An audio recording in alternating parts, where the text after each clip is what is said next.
ମୁଁ ସମସ୍ତଙ୍କୁ ସ୍ୱାଗତ କରୁଛି ମୋର ଏହି YouTube channel A to Z Odia ଟ୍ୟୁଟୋରିଆଲ୍ରେ। ତ ଆମେମାନେ ପୂର୍ବରୁ ଆଲୋଚନା କରିଥିଲେ ସବୁ ଆଲୋଚନା କରିସାରିଛି। ପୁଣି ଗୋଟେ କମେଣ୍ଟ ଆସିଲେ ପୁଣି ଥରେ ଆଲୋଚନା କରିବା ପାଇଁ, ସେଥିପାଇଁ ଆଉ ଥରେ ଆମେ ଦେଖିବା ଯେ ପ୍ରଥମ ଚାପ୍ଟର ହେଲା ପରଶୁରାମ ଭେଟ। ପରଶୁରାମ ଭେଟ କାହାଙ୍କ ଦ୍ୱାରା ରଚିତ ନା ବଳରାମ ଦାସଙ୍କ ଦ୍ୱାରା ରଚିତ, ଯାହାକି ଜଗମୋହନ ରାମାୟଣରୁ ବିଷୟବସ୍ତୁକୁ ସଂଗ୍ରହ କରାଯାଇଛି। ତାର ପ୍ରଶ୍ନାବଳୀ ପ୍ରଥମ କ ବିଭାଗର ପ୍ରଥମ ପ୍ରଶ୍ନ ହେଲା, ମିଥିଲାରୁ କଟକରୁ ବାହାରି ରାମ ସୀତା କେଉଁଠିକି ବାହାରିଲେ ନା ବୈଶାଳୀପୁରକୁ ବାହାରିଲେ। ବିଶ୍ୱାମିତ୍ରଙ୍କ ଆଶ୍ରମ କେଉଁଠି ଅବସ୍ଥିତ ନା ସିଦ୍ଧବନରେ ବିଶ୍ୱାମିତ୍ରଙ୍କର ଆଶ୍ରମଟି ଅବସ୍ଥିତ। ମନୁଷ୍ୟ ଶରୀର ଉପରେ କେଉଁ ପକ୍ଷୀ ବସିଥିବାର ରାଜା ଦଶରଥ ଦେଖିଲେ ନା କାକ ପକ୍ଷୀକୁ ବସିଥିବାର ଦେଖିଲେ। ରେଣୁକାନନ୍ଦନ କିଏ ନା ରେଣୁକାନନ୍ଦନ ହେଉଛି ପରଶୁରାମ। ପରଶୁରାମ ହେଉଛନ୍ତି ରେଣୁକାଙ୍କର ପୁତ୍ର। ପରଶୁରାମଙ୍କର ଧ୍ୟାନ କିପରି ଭଗ୍ନ ହେଲା ବୀରତ୍ୱର ଶବ୍ଦରେ। ଅର୍ଥାତ୍ ସେମାନେ ଯେତେବେଳେ ପ୍ରତ୍ୟାବର୍ତ୍ତନ କରୁଥିଲେ ସେତେବେଳେ ସେମାନେ ବୀରତ୍ୱର ବାଦ୍ୟ ସହ ପ୍ରତ୍ୟାବର୍ତ୍ତନ କରୁଥିଲେ। ସେହି ବାଦ୍ୟର ବୀରତ୍ୱର ଶବ୍ଦରୁ ତାଙ୍କର ଧ୍ୟାନଟି ଭଗ୍ନ ହୋଇଯାଇଥିଲା। ପରଶୁରାମ କୋଟିରେ କି ଛାଲ ପିନ୍ଧିଥିଲେ? କୋଟିରେ କୃଷ୍ଣାଜିନ ଛାଲକୁ ପରିଧାନ କରିଥିଲେ। ଏବଂ ଶରୀରରେ କ'ଣ ଘୋଡ଼ାଇଥିଲେ ନା ବ୍ୟାଘ୍ର ଛାଲ। ପରଶୁରାମଙ୍କର କୋଦଣ୍ଡର ନାଁ କ'ଣ? ବୈଷ୍ଣବ କୋଦଣ୍ଡ। ପରଶୁରାମ କୋଠାରକୁ କବି କାହା ସହ ତୁଳନା କରିଛନ୍ତି ନା କାଳଦଣ୍ଡ ପ୍ରାୟ କୁଠାର। ପରଶୁରାମଙ୍କର ପିତାଙ୍କର ନାମ କ'ଣ? ଯମଦଗ୍ନି। ପରଶୁରାମଙ୍କର ପିତା ଥିଲେ ଯମଦଗ୍ନି। ଭୃଗୁପତି କିଏ? ଭୃଗୁକୁଳର ଶ୍ରେଷ୍ଠ ହେଉଛନ୍ତି ପରଶୁରାମ, ତେଣୁ ତାଙ୍କୁ ଭୃଗୁପତି ବୋଲି ମଧ୍ୟ କୁହାଯାଇଥାଏ। ଧନୁ ଶିବଧନୁରେ କେଉଁ ଅସୁରର ମୃତ୍ୟୁ ହୋଇଥିଲା ନା ତ୍ରିପୁରାସୁରର ମୃତ୍ୟୁ ହୋଇଥିଲା ଶିବଧନୁ ଦ୍ୱାରା। ପରଶୁରାମ କ'ଣ ଥିଲେ? ସେ କ୍ଷତ୍ରିୟ ଥିଲେ। Second question, one line question, କ୍ଷୁଦ୍ର ଉତ୍ତରମୂଳକ ପ୍ରଶ୍ନ, ଗୋଟିଏ ବାକ୍ୟରେ ଉତ୍ତର ଲେଖ। ପରଶୁରାମ ଭେଟ କବିତାର କବି କିଏ? ପଞ୍ଚସଖା ଗୋଷ୍ଠୀର ଜଣେ ବରେଣ୍ୟ କହିପାରିବା, ବୟୋଜ୍ୟେଷ୍ଠ ମଧ୍ୟ କହିପାରିବା। ସର୍ବବୃହৎ ଥିଲେ, ସେ ବୟସରୁ ବଡ଼ ଥିଲେ ସମସ୍ତଙ୍କୁ। ଜଗମୋହନ ରାମାୟଣ ସ୍ରଷ୍ଟା ଭକ୍ତ କବି ବଳରାମ ଦାସ। ପରଶୁରାମ ଭେଟ କବିତାର କବି ଅଟନ୍ତି। ପରଶୁରାମ ଭେଟ କେଉଁ ପୁରାଣ ଗ୍ରନ୍ଥରୁ ଆସିଛି? ପରଶୁରାମ ଭେଟ କବିତାଟି ବଳରାମଙ୍କ ଜଗମୋହନ ରାମାୟଣରୁ ଆସିଛି, ଯାହାକୁ 7 ଖଣ୍ଡିଆ ରାମାୟଣ ବୋଲି ମଧ୍ୟ କୁହାଯାଏ। ରାମାୟଣର କେଉଁ କାଣ୍ଡରୁ ପରଶୁରାମ କବିତା ଆସିଛି ନା ଆଦିକାଣ୍ଡରୁ ପରଶୁରାମ ଭେଟ ଆସିଛି। ରାମାୟଣର ଆଦିକାଣ୍ଡରୁ ପରଶୁରାମ ଭେଟ କବିତାଟି ଆସିଛି। ସୀତାଙ୍କ ସ୍ୱୟଂବରରେ ରାମଚନ୍ଦ୍ର କେଉଁ ଧନୁକୁ ଭଗ୍ନ କରିଥିଲେ? ସୀତାଙ୍କ ସ୍ୱୟଂବରରେ ରଘୁକୁଳ ତିଳକ ରାମଚନ୍ଦ୍ର ଶିବଧନୁକୁ ଭଗ୍ନ କରିଥିଲେ। ପରଶୁରାମଙ୍କର କାହା ସହିତ ଭେଟ ହେବା କଥା କବିତାରେ କୁହାଯାଇଛି? ପରଶୁରାମଙ୍କ ଶ୍ରୀରାମଙ୍କ ସହିତ ଭେଟ ହେବା କଥା କବିତାରେ କୁହାଯାଇଛି। ବିଶ୍ୱାମିତ୍ରଙ୍କର ଆଶ୍ରମ କେଉଁଠାରେ ଅବସ୍ଥିତ ନା ସିଦ୍ଧବନରେ ଅବସ୍ଥିତ। ପରଶୁରାମଙ୍କର ଆଶ୍ରମ କେଉଁଠି ଥିଲା ନା ସିଦ୍ଧବନରେ ଅବସ୍ଥିତ ଥିଲା। ରାଜା ଦଶରଥଙ୍କର କେଉଁ ନୟନ ଘନ ଘନ ସ୍ଫୁରଣ ହେଉଥିଲା ନା ରାଜା ଦଶରଥଙ୍କର ବାମ ନୟନ ଘନ ଘନ ସ୍ଫୁରଣ ହେଉଥିଲା। ରାଜା ଦଶରଥଙ୍କର କୁଳଗୁରୁ କିଏ? ତାଙ୍କର କୁଳରୁ ଯେ ଗୁରୁ ତାକୁ କୁଳଗୁରୁ ବୋଲି କୁହାଯାଇଥାଏ। ଋଷିମାନଙ୍କ ମଧ୍ୟରେ ଯିଏ ଶ୍ରେଷ୍ଠ ପୁଣି ମହର୍ଷି ସିଏ ହେଉଛନ୍ତି ବଶିଷ୍ଠ। ରାଜା ଦଶରଥଙ୍କର କୁଳଗୁରୁ ଥିଲେ ବଶିଷ୍ଠ। ରାଜା ଦଶରଥଙ୍କର କୁଳଗୁରୁ ଥିଲେ। ପରଶୁରାମ ପିଠିରେ କେଉଁ ଛାଲ ପରିଧାନ କରିଥିଲେ ନା ପରଶୁରାମ ପିଠିରେ ବ୍ୟାଘ୍ର ଛାଲକୁ ପରିଧାନ କରିଥିଲେ।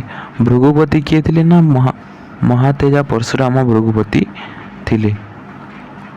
ପରଶୁରାମଙ୍କର ପିତାଙ୍କର ନାମ କ'ଣ? ପରଶୁରାମଙ୍କର ପିତାଙ୍କର ନାମ ଥିଲା ଯମଦଗ୍ନି। ପରଶୁରାମଙ୍କର ଜଟା କେଉଁ ବର୍ଣ୍ଣର ଥିଲା? ପିଙ୍ଗଳ ବର୍ଣ୍ଣ ଥିଲା। ପରଶୁରାମଙ୍କର କଣ୍ଠରେ କ'ଣ ଥିଲା? ନା କଣ୍ଠ ନୁହେଁ, କର୍ଣ୍ଣରେ କୁଣ୍ଡଳ। ପରଶୁରାମଙ୍କର କଟିରେ କ'ଣ ଥିଲା? କୃଷ୍ଣାଜୀନ ଛାଳ ପରିଧାନ କରିଥିଲେ କଟିରେ। ପରଶୁରାମଙ୍କର ଡାହାଣ ହସ୍ତରେ କ'ଣ ଥିଲା? କାଳଦଣ୍ଡ ପ୍ରାୟ କୁଠାର ଏବଂ ବାମ ହସ୍ତରେ ଧନୁ। ଇନ୍ଦ୍ରଦେବ କେଉଁ ଧନୁ ଧରିବାକୁ ଅକ୍ଷମ ଥିଲେ?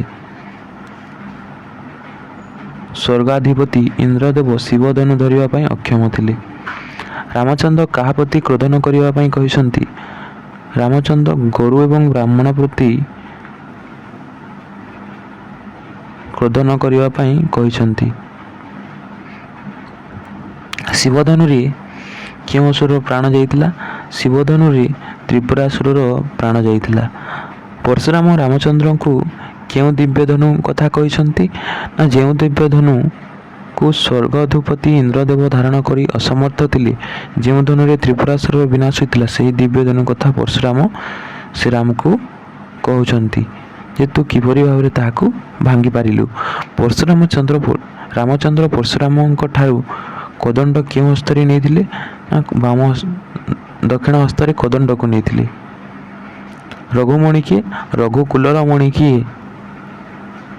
ଦଶରଥ ନନ୍ଦନ। ଆଉ କିଏ ନ ମର୍ଯ୍ୟାଦା ପୁରୁଷ ଶ୍ରୀରାମଚନ୍ଦ୍ର। କ୍ଷୁଦ୍ର ଉଳକ ମୂର୍ଖ ପ୍ରଶ୍ନ 2 ନମ୍ବର ବିଶିଷ୍ଟ ପ୍ରଶ୍ନ। 2ଟି ବାକ୍ୟରେ ଉତ୍ତର ଲେଖ। କବି ବଳରାମ ଦାସଙ୍କର 2 ଖଣ୍ଡ ପୁସ୍ତକର ନାମ ଲେଖ।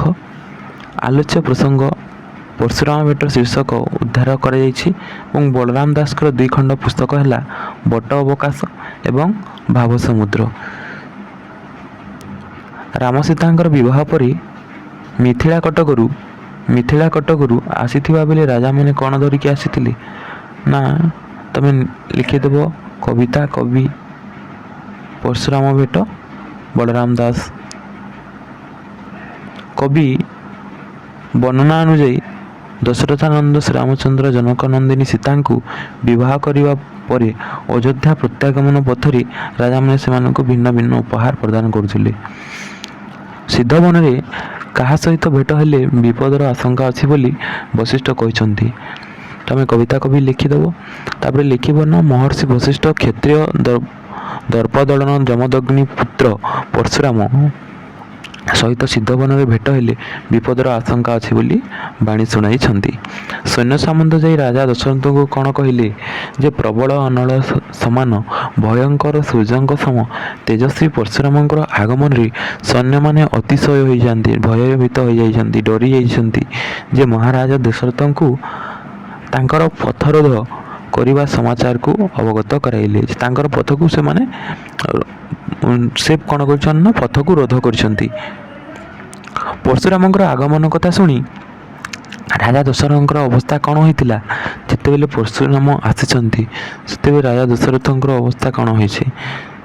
ପରଶୁରାମଙ୍କ ଆଗମନ ସମ୍ବାଦ ଅବଗତ ହୋଇ ରାଜା ଦଶରଥ ହତୋତ୍ସାହିତ ହୋଇ ବିଧାତାଙ୍କୁ ସୁମରଣା କରି ଦୁଃଖରେ ଦୀର୍ଘଶ୍ୱାସ ସହ ବଶିଷ୍ଠଙ୍କୁ ଶୋକାକୁଳିତ କଣ୍ଠରେ ସମୁଚିତ ପରାମର୍ଶ ପାଇଁ ପ୍ରାର୍ଥନା କରିଛନ୍ତି।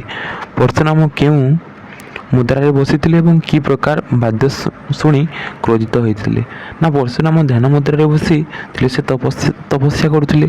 ନା ସେ ବୀରତ୍ୱର ଶବ୍ଦ ଶୁଣି ଯେତେବେଳେ ରାମଚନ୍ଦ୍ର ପ୍ରତ୍ୟାବର୍ତ୍ତନର ବୀରତ୍ୱର ଶବ୍ଦ ଶୁଣି ତାଙ୍କର ସମାଧି ଯେତେବେଳେ ସେ ଯୋଗ କରୁଥିଲେ ଧ୍ୟାନଭଗ୍ନ ହେଲା, ତେଣୁ କ୍ରୋଧାନ୍ୱିତ ହୋଇପଡ଼ିଥିଲେ। ପରଶୁରାମ ତାଙ୍କ ଶରୀର କେଉଁ ଅଂଶରେ ନାଗବନ୍ଧ ପିନ୍ଧିଥିଲେ ଏବଂ କଟିରେ କ'ଣ ପରିଧାନ କରିଥିଲେ? ନା ଆଦ୍ୟକାଣ୍ଡର ମସ୍ତକରେ ନାଗବନ୍ଧ ପିନ୍ଧି ସହ କଟିରେ କାଛଟା ପରିଧାନ କରିଥିଲେ। ପରଶୁରାମଙ୍କର ବାମ ଓ ଦକ୍ଷିଣ ହସ୍ତରେ କ'ଣ କ'ଣ ଧାରଣ କରାଯାଇଥିଲା? ଏହି 2 ଥର ଆସିଲାଣି କ୍ୱେଶ୍ଚନଟି ବୋର୍ଡ଼ ପରୀକ୍ଷାରେ। ପରଶୁରାମ ଭେଟ କବିତାଟି କବି ବଳରାମ ଦାସଙ୍କ ଜଗମୋହନ ରାମାୟଣର ଆଦ୍ୟକାଣ୍ଡର ଅଂଶବିଶେଷ ଅଟେ।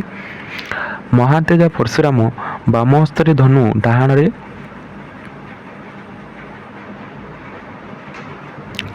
କୋଠାର ଅସ୍ତ୍ର ଧାରଣ କରିଥିଲେ ବୋଲି ଉଲ୍ଲେଖ କରାଯାଇଛି। ପରଶୁରାମ କାହାର ନନ୍ଦନ ଥିଲେ ଏବଂ କେଉଁ କୂଳକୁ ମଣ୍ଡନ କରିଥିଲେ? ନା ପରଶୁରାମ ଯମଦଗ୍ନି ନନ୍ଦନ ଥିଲେ ଏବଂ ଭୃଗୁକୂଳ ମଣ୍ଡନ କରିଥିଲେ। ମେରୁହୁଁ ଗୁରୁହୁଁ ବଜ୍ରହୁଁ ଆଣ୍ଟ କାହା ବିଷୟରେ କୁହାଯାଇଛି ଏବଂ କିଏ କହିଛନ୍ତି? ନା ପରଶୁରାମ ଭେଟ କବିତାଟି କବି ବଳରାମ ଦାସଙ୍କର ଜଗମୋହନ ରାମାୟଣ ଆଦ୍ୟକାଣ୍ଡର ଅଂଶବିଶେଷ ଅଟେ। ମହାବଳଶାଳୀ ପରଶୁରାମ ଶ୍ରୀରାମ ଭଗ୍ନ କରିଥିବା ଶିବଧନୁ ମେରୁହୁଁ ବଜ୍ରହୁଁ ଆଣ୍ଟ ବୋଲି ସ୍ୱବ୍ୟକ୍ତ କରିଛନ୍ତି। ପରବର୍ତ୍ତୀ ସମୟରେ ଆମେ